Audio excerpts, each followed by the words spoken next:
അസ്സലാമു അലൈക്കും വറഹ്മത്തുള്ളാഹി. പ്രിയമുള്ളവരെ, കുറച്ച് ദിവസങ്ങളായി നമ്മുടെ റഹ്മത്ത് കാസിമി, ഇദ്ദേഹം പേരിന് മാത്രമാണ് സുന്നി പണ്ഡിതൻ, സുന്നത്ത് ജമാഅത്ത്. കൂടാതെ ഇദ്ദേഹം വഹാബികളെ വിരോധിക്കുന്ന, വഹാബികളെ എതിർക്കുന്ന ഒരാളാണ് എന്ന് വരുത്തി തീർക്കുന്നതുമാണ്. അപ്പോൾ ഇദ്ദേഹത്തിൻ്റെ വിശ്വാസം, ഒരുപാട് വിശ്വാസങ്ങൾ ഇദ്ദേഹത്തിന് വിശ്വസിക്കാൻ കൊള്ളാത്ത രീതിയിലായിരിക്കുന്നു. നിങ്ങൾക്ക് അറിയാം, ഇദ്ദേഹം മദീന, മക്ക, മദീന, അതുപോലെ ദജ്ജാലിൻ്റെ കാര്യത്തിലും ദജ്ജാൽ നല്ല ആളാണ്, മഹദി ഇമാമിനെ പിൻപറ്റുന്നത്, മഹദി ഇമാമിന് സപ്പോർട്ട് ചെയ്യുന്നത് BJP-കാരാണ്, RSS-കാരാണ്, ഹിന്ദുക്കളാണ്, ഇതെല്ലാം പറഞ്ഞു നടന്നത്.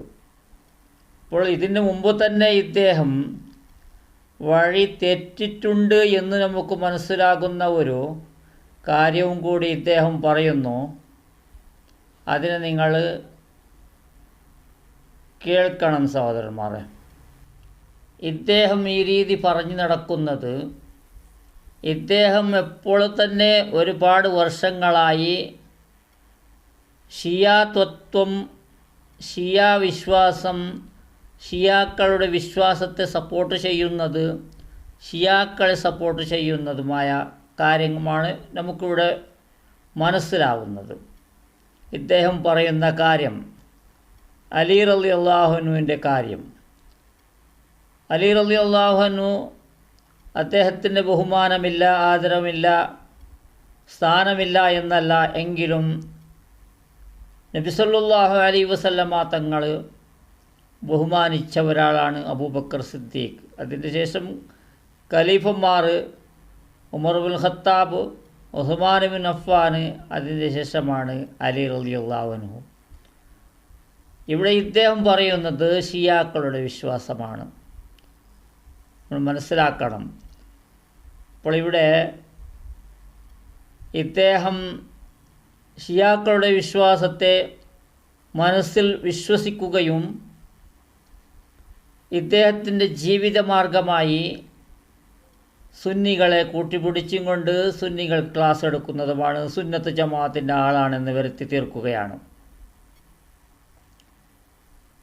അതാണ് ഇദ്ദേഹത്തിൻ്റെ കാര്യം. ജീവിതമാർഗമായി സുന്നത്ത് ജമാഅത്തിനെ അംഗീകരിക്കുകയും സുന്നത്ത് ജമാഅത്തിലുള്ള ആൾക്കാർക്ക് ക്ലാസ് എടുക്കുകയും ചെയ്യുന്നു.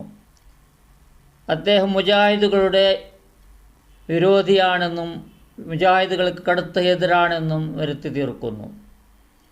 ഇപ്പോഴാണ് അവസാനമായാണ് ഇദ്ദേഹം പറഞ്ഞത് ഒരുപാട് തെറ്റുകൾ, ഒരുപാട് കാര്യങ്ങൾ അദ്ദേഹത്തിന് അംഗീകരിക്കാൻ കഴിയാത്ത രീതിയിലുള്ള കാര്യങ്ങളാണ്. ഒരു വിധത്തിലും അദ്ദേഹത്തിന് അംഗീകരിക്കാൻ സാധ്യമല്ല. അദ്ദേഹം ഒരു സുന്നി പണ്ഡിതനാണ്, ഒരു ആലിമാണ് എന്ന് പറയാൻ സാധ്യമല്ല. ഒരു വട്ടനാണ്, എന്തോ തകരാറ് പറ്റിയിട്ടുണ്ട് എന്നാണ് നമ്മൾ മനസ്സിലാക്കേണ്ടത്. അപ്പോൾ ഇദ്ദേഹം പറഞ്ഞ ഈ കാര്യത്തിന്, ഈ ഷിയാ വിശ്വാസത്തിന് മറുപടിയായി നമ്മുടെ ബഹുമാനപ്പെട്ട സമസ്ത നേതാവ് ജിഫ്രി മുത്തുക്കോയ തങ്ങൾ പ്രസംഗിക്കുന്നു, പറയുന്നു അദ്ദേഹത്തിൻ്റെ കാര്യത്തെ എതിർത്തും കൊണ്ട്. അതിനെ നിങ്ങൾ കേൾക്കണം സഹോദരന്മാരെ, ഇൻഷാ അല്ലാഹ്.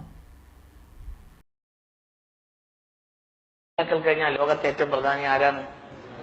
അലി റളിയല്ലാഹു അൻഹു ആണ്, സംശയം വേണ്ട. അമ്പിയാക്കൾ കഴിഞ്ഞാൽ ലോകത്തെ ഏറ്റവും പ്രധാനി ആരാ? അലിയാണ്. ഫദലൻ ഹത്താ മിൻ അബൂബക്കർ. അബൂബക്കറിനേക്കാളൊക്കെ പ്രധാനപ്പെട്ട ആളാണ് ആര്? സയ്യിദുനാ അലി. അലി എന്നാണ് ആരാന്ന് ഞങ്ങൾ വിചാരിച്ചത്? അലി എന്നാണ് അഖിൽ ബൈത്തുൽ വാപ്പല്ലേ? ആ തൗഫീഖ് അബൂബക്കറിനല്ലോ. അബൂബക്കർ റളിയല്ലാഹുവിന്റെ ഈമാനൊക്കെ ഓക്കെ, പക്ഷെ ഷറഫിലും ഫദലും ഏറ്റവും മഹാൻ ആരാ? സയ്യിദുനാ അലിയല്ലേ? ഭയങ്കര ആളാ. എന്റെ മക്കൾ മുഴുവനും ഈ അലിയുടെ മുതലിലൂടെ വരുന്ന ആൾ സുഖമാണ്. അപ്പൊ ഖിയാമത്ത് നാൾ വരെയുള്ള എല്ലാം അഹ്ലു ബൈത്തിന്റെ ബാപ്പയാണ് ആര്? നമ്മൾ മൊഹീദ്ദീൻ ശേഖ് എന്ന് പറഞ്ഞാൽ നമുക്ക് എത്ര മാത്രം തോന്നണ്, എന്നാൽ അതിന്റെ 10,000 ഇരട്ടി വലിയ ആളാണ് ആര്? അവരൊക്കെ പേറിയ ആളല്ലേ ആര്? അലി റളിയല്ലാഹു അൻഹു, ഇബ്രാഹിം ശൈഖ് റളിയല്ലാഹു അൻഹു, അവരും വലിയാപ്പയാണല്ലോ സയ്യിദുനാ അലി റളിയല്ലാഹു അൻഹു. ആരെയും അഹ്ലു ബൈത്തിന്റെ മൊത്തം ബാപ്പയാണ് ആര്? സയ്യിദുനാ അലി റളിയല്ലാഹു. ഷിയാക്കള് അവര് വിശ്വസിക്കണില്ലേ? പക്ഷെ അവരെ വിശ്വാസത്തിൽ താറാറ് വന്നുപോയി. എന്താ? അവര് നബി സല്ലല്ലാഹു അലൈഹി വസല്ലമ തങ്ങളുടെ കാലഘട്ടത്തിലും സഹാബത്തിന്റെ കാലഘട്ടത്തിലും സ്ഥിരപ്പെട്ട എതിർക്കപ്പെടാൻ പറ്റാത്തതായ ഒരു വിശ്വാസം, ചില സംഗതികൾ, അതിന് മാറ്റം വരുത്തിയവർ. റസൂലുള്ളാഹിന്റെ കാലഘട്ടത്തിൽ സഹാബത്ത് പറഞ്ഞു, കുന്നാ നുഫദ്ദിലു ബഅദനാ അലാ ബഅദ്, ഞങ്ങളിൽ നിന്നുള്ള ചിലർക്ക് മറ്റു ചിലരേക്കാൾ സ്ഥാനമുണ്ടെന്ന് ഞങ്ങൾ വിശ്വസിച്ചിരുന്നു. എല്ലാ സഹാബത്തും ഒരുപോലെയല്ല. ആ സഹാബത്തിൽ നിന്നുള്ള ചിലർ മറ്റു ചിലരേക്കാൾ സ്ഥാനം കൂടിയവരാണ്. അത് ഞങ്ങൾ വിശ്വസിച്ചിരുന്നു. അത് നമ്മളെ വിശ്വാസത്തിന്റെ ഒരു ഭാഗമായിരുന്നു. എന്നിട്ട് അവര് പറഞ്ഞു, ഫനുഫദ്ദിലു അബൂബക്കറിൻ അലാ ഉമർ, അബൂബക്കർ റളിയല്ലാഹു തആല അൻഹുവിനെ ഉമർ റളിയല്ലാഹു അൻഹുവിനേക്കാൾ ഞങ്ങൾ ഫദ്ലുണ്ട് എന്ന് വിശ്വസിച്ചു. ഉമർ അലാ ഉസ്മാൻ, ഉമർ റളിയല്ലാഹു അൻഹുവിനേക്ക് ഉസ്മാൻ ഇബ്നു അഫ്ഫാൻ തങ്ങളെക്കാളും ഫദ്ലുണ്ട് എന്ന് വിശ്വസിച്ചു. ഇങ്ങനെയാണ് ഞങ്ങളെ വിശ്വാസത്തിൽ ഇന്നവർക്ക് ഇന്നവരേക്കാൾ ഫദ്ലുണ്ട്. അങ്ങനെ വിശ്വസിക്കണം. ലോകത്ത് അമ്പിയാക്കന്മാർ കഴിഞ്ഞാൽ ഏറ്റവും അധികം ശ്രേഷ്ഠവാനാവുന്ന മനുഷ്യൻ മഹാനാവുന്നതായ അബൂബക്കർ സിദ്ദീഖ് റളിയല്ലാഹു തആല അൻഹു തന്നെയാണ്. വേറെ ആരുമല്ല. വേറെ ആരെങ്കിലും ആണെന്നുള്ള വിശ്വാസം ഉണ്ടാവാൻ പാടില്ല. ആ വിശ്വാസം അത് തെറ്റായ വിശ്വാസം.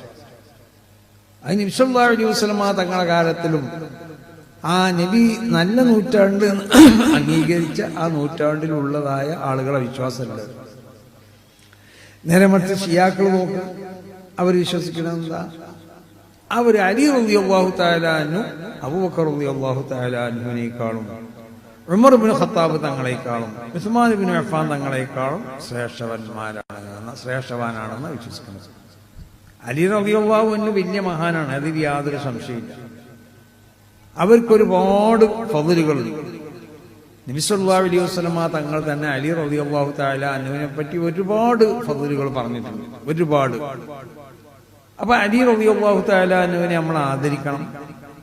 അലി റളിയല്ലാഹു തആല അൻഹുവിനക്ക് ഫദ്ലുണ്ട് എന്ന് വിശ്വസിക്കണം. പക്ഷേ ഈ മൂന്നാളെക്കാൾ ഫദ്ലില്ല. അബൂബക്കർ റളിയല്ലാഹു അൻഹുവിനേക്കാൾ ഫദ്ലില്ല, ഉമർ റളിയല്ലാഹു അൻഹുവിനേക്കാൾ ഫദ്ലില്ല, ഉസ്മാൻ ഇബ്നു അഫ്ഫാൻ തങ്ങളേക്കാൾ. അത് അലി റളിയല്ലാഹു അൻഹുവിനെ മോശമാക്കല്ല. ഇവര് അങ്ങനെയാണ്, വിശ്വാസത്തിന്റെ ഭാഗം അങ്ങനെയാണ്. അപ്പൊ ഏറ്റവും ശ്രേഷ്ഠവാൻ അബൂബക്കർ റളിയല്ലാഹു തആല അൻഹു തന്നെയാണ്. സുമ്മ ഉമറൂന, പിന്നെയാണ് ഉമർ. സുമ്മ ഉസ്മാനും, പിന്നെയാണ് ഉസ്മാൻ. സുമ്മ അലിയും, പിന്നെയാണ് അലി. അങ്ങനെ പലർക്കും ആ ഒരു വിശ്വാസം. അതാണ് സഹിയായ നബി സല്ലല്ലാഹു അലൈഹി വസല്ലമ തങ്ങളുടെയും നല്ല നൂറ്റാണ്ട് എന്ന് നബി വിശേഷിപ്പിച്ച ആ കാലഘട്ടത്തിലുള്ള ജനങ്ങളുടെ അവരെ അഖീദ. അത് വേണം.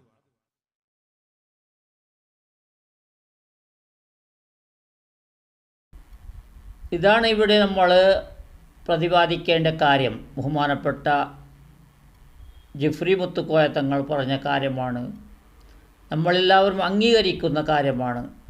മുസ്ലിമീങ്ങൾ ഏത് സുന്നിയാണെങ്കിലും ഇതിലൊരു എതിർപ്പുമില്ല. അതല്ലെങ്കിൽ മുജാഹിദുകളാണെങ്കിലും ഇതിൽ എതിർക്കേണ്ടതില്ല, എതിർക്കുന്നവരില്ല. ഇവിടെ എതിർക്കുന്നത് റഹ്മത്തുള്ള മാത്രമാണ്. റഹ്മത്തുള്ളക്ക് എന്തു പറ്റിയെന്ന് നമ്മൾ നല്ല പോലെ ചിന്തിക്കേണ്ടതുണ്ട്. ആലിമീങ്ങൾ വഹിച്ചു പോയാൽ ഇതുവരെ അദ്ദേഹം ചെയ്ത ക്ലാസും അദ്ദേഹം പഠിപ്പിച്ച കാര്യങ്ങളും വെറുതെ ഒരു ഡ്യൂപ്ലിക്കേറ്റ് മനുഷ്യനായി അദ്ദേഹം പഠിപ്പിച്ചു, ക്ലാസ് എടുത്തു എന്നാണ് നമുക്ക് മനസ്സിലാക്കുന്നത്. വിശ്വാസം വേറെയാണ്, ജീവിതമാർഗം സുന്നത്ത് ജമാഅത്തായി. അദ്ദേഹത്തിൻ്റെ ഉള്ളിലുള്ള വിശ്വാസം ഷിയ വിശ്വാസമാണ് എന്ന് മനസ്സിലാകുന്നു. അതുകൊണ്ട് ഇത്തരം കാര്യങ്ങൾ ചെയ്യുന്നവരെ നല്ല പോലെ സൂക്ഷിക്കണം. പണ്ഡിതന്മാർ ആരാണെങ്കിലും അവർ പറയുന്ന കാര്യം തെറ്റിലേക്ക് വരുമ്പോൾ അതിനെ പണ്ഡിതന്മാർ തന്നെ എല്ലാവരും ചേർന്നും കൊണ്ട് അതിനെ എതിർക്കേണ്ടതാണ്, അദ്ദേഹത്തിന് പറഞ്ഞു കൊടുക്കേണ്ടതാണ്. നല്ല രീതിക്ക് വരികയാണെങ്കിൽ വരട്ടെ എന്ന് പ്രയത്നിക്കേണ്ടതാണ്. വലിയ ആലിമാണ്, പണ്ഡിതനാണ്, എന്തോ വെച്ച് പറഞ്ഞതായിരിക്കും, അദ്ദേഹത്തിൻ്റെ മനസ്സിൻ്റെ ഉള്ളിലെന്തോ ആയിരിക്കും, നല്ല കാര്യമുണ്ടായിരിക്കും. ഇതുപോലെയുള്ള കമൻറ്റുകൾ കാണാൻ കഴിയുന്നു. അദ്ദേഹം പറഞ്ഞതിൽ കാര്യമുണ്ട് എന്ന് പറയുന്ന പണ്ഡിതന്മാരുമുണ്ട്. ഇങ്ങനെ പറഞ്ഞാൽ ഈ തെറ്റിനെ ആരാണ് ശരിയാക്കുന്നത്? ഒന്നും അറിയാത്ത ആൾക്കാർ എന്താണ് വിശ്വസിക്കുന്നത്? ഇന്ന് പണ്ഡിതനും സുന്നി പണ്ഡിതനും വേറൊരു കാര്യം പറഞ്ഞു, ഷിയാ വിശ്വാസത്തിനെ പറഞ്ഞു, മഹദി ഇമാമിനെ പറ്റി ഇങ്ങനെ പറഞ്ഞു.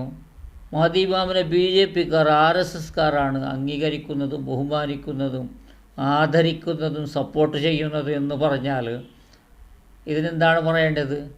ഞാൻ ആദ്യം പറഞ്ഞ വട്ട് എന്നാണ് പറയേണ്ടത്. 2 അക്ഷരമാണ് ഇതിന്. അതല്ലെങ്കിൽ ഇത്രയും ഒരു ബുദ്ധിമുട്ടിക്കുന്ന ഒരു ജനത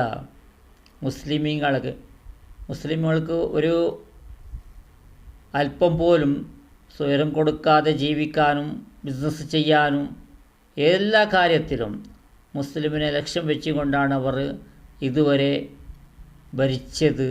മുസ്ലിമിനെ എതിർക്കുമ്പോഴാണ് മറ്റുള്ളവർ അവരെ അംഗീകരിക്കുന്നതും അവർക്ക് സപ്പോർട്ട് ചെയ്യുന്നതും. അവരാണ് മഹദി ഇമാമിനെ സപ്പോർട്ട് ചെയ്യുന്നവർ, അംഗീകരിക്കുന്നവർ എന്ന് പറഞ്ഞ ഈ റഹ്മത്ത്